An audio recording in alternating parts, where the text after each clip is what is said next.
I think FP1 maybe was a little bit better, but it was definitely encouraging what we've seen now.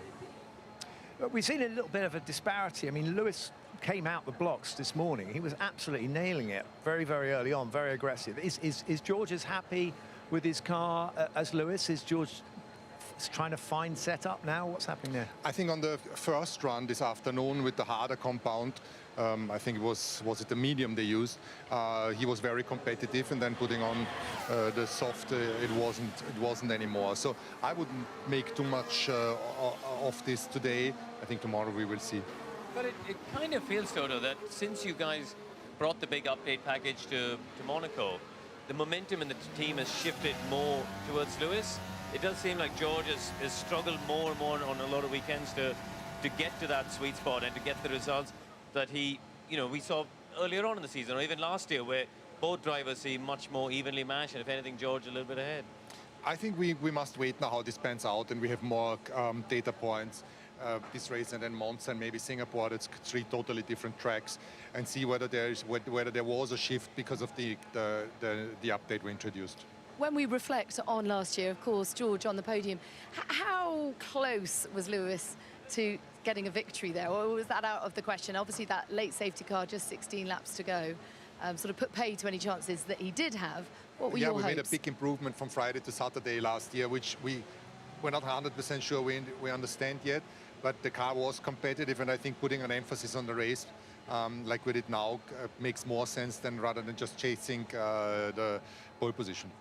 Can I just ask you how much of the emphasis back in Brackley is on 2024 now? Because, you guys exist to win. You've said many times you're only interested in winning.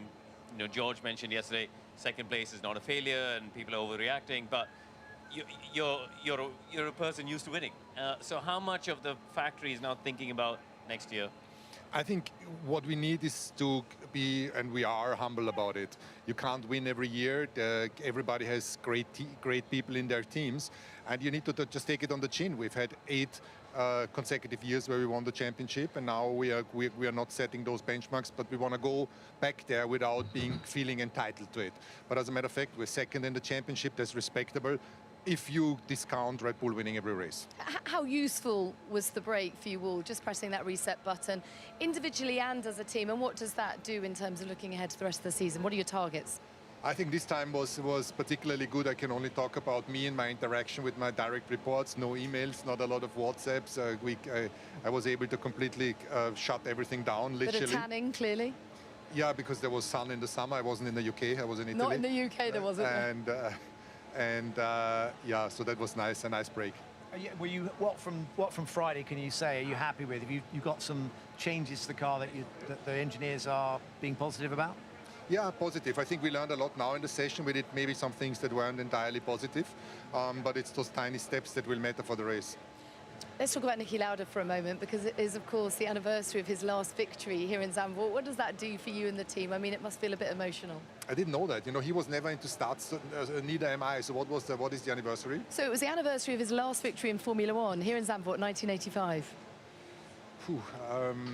Yeah, I think he wouldn't give a damn. Really? That's probably right. 85, that's so far behind. So I'll try to go in his footsteps and says that was yesterday in Niki's words.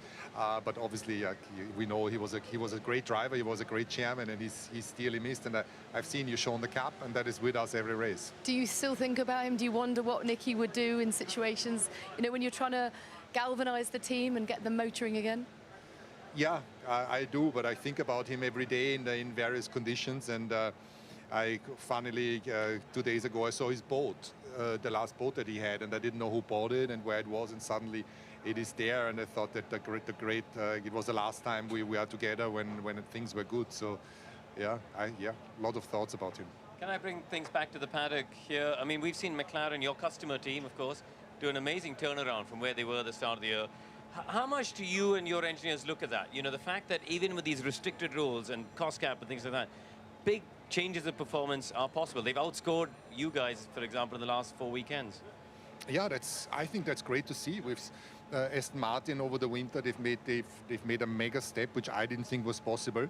And now we're seeing McLaren. They were never in Q3, you can say, and suddenly they're racing for pole positions, and they're very strong in the race. So I think that's very encouraging to can see that even with those weird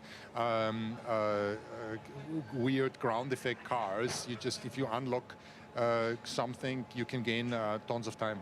But in a way, does it make it difficult for you to establish the pecking order? Because from one week to the next, you just don't know who is in that chasing pack behind Max. Yeah, so in that respect, I think, I hate to say that, but we're a little bit steady Eddie. You know, we are always there. There's sometimes people that are in front of us, McLaren, or was it Ferrari or Aston Martin, and they keep oscillating, but we're always there collecting those points with two strong drivers.